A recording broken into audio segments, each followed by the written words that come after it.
Well, I just came back from Kenya. So Olivia actually gives me a call and says, hey, I want you to meet my grandparents. At that time, we were dating. So I was nervous. I just met her mom and her stepdad, and I was going to on our way to meet her grandparents, which is a big deal. So we go over there and meet her grandparents, and then she said, hey, I want you to meet Miss Jane, which is her stepfather's mom, which is her grandma. And I said, okay. As we're driving there, she pulls up into the driveway, and she said, oh, by the way, she has cancer and she's dying. And I looked at her and went, what? And she said, oh, and she curses like a sailor.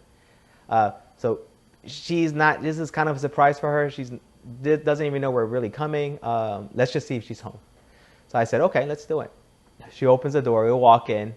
Apparently she's not too keen on complete strangers, but luckily God gave me grace in that field, and she was keen with me.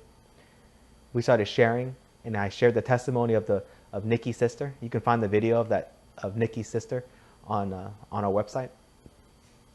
And afterwards, I said to her, may we pray for you? And she said, okay. So Olivia and I laid hands on her. We prayed for her. And God said through me, God said, on Tuesday, when you go to the doctor, have them check you out again. And when you're cancer-free, send me a text message. And she said, what? If I'm cancer-free, I'll send you a text message. I said, all right, so we leave.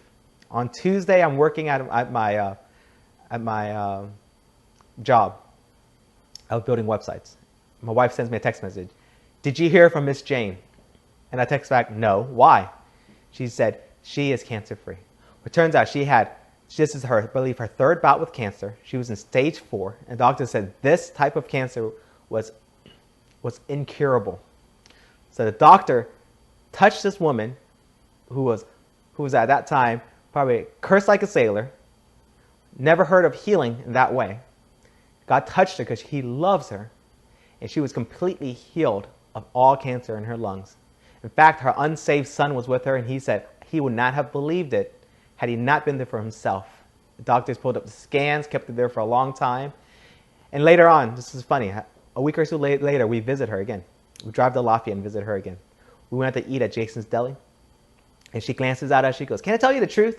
And I said, yeah, what's going on? You can always tell me the truth. She said, man, I thought you were crazy, she said. She said, this crazy kid comes here, my granddaughter, and said, can I pray for you? And then tells me I'm going to be healed on Tuesday. She said, I thought you were crazy. I didn't believe you, but it's true. And I smiled and I laughed and I said, I didn't believe me either. And God did it because he loves you. I did not know he was actually going to heal you. It just came out of my mouth. Now she's cancer-free.